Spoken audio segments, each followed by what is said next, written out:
आताच आपल्या सर्व मीडियाच्या माध्यमातून ही बातमी कळते की ब्लॅक बॉक्सचा डेटा म्हणजे ब्लॅक बॉक्स हा जळलेल्या अवस्थेत सापडला. आता हे समजायला कमीत कमी 20 दिवस लागले. म्हणजे 28 जानेवारीला विमान दुर्घटना झाली.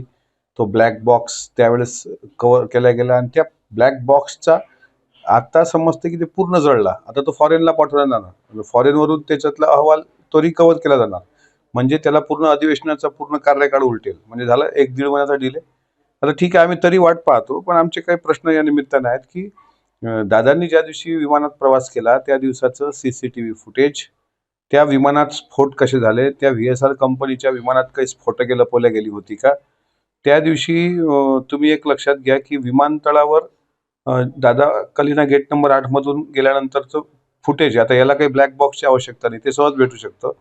पायलट साहिल मदन, पायलट यश, पायलट सुमित कपूर व शांभवी पाठक हे घरून किती वाजता निघाले, कुणाच्या गाडीत निघाले, कोण्या रोडवर हे ट्रॉफिकमध्ये अडले होते, त्या ठिकाणचं CCTV फुटेज, या सर्व पायलटचा 28 जानेवारी 2026चा दिनांक व दिनक्रम, इतक्या गोष्टी ह्या सहज शक्य आहेत आणि CID चौकशीमध्ये ह्या गोष्टी सहज उपलब्ध होतात.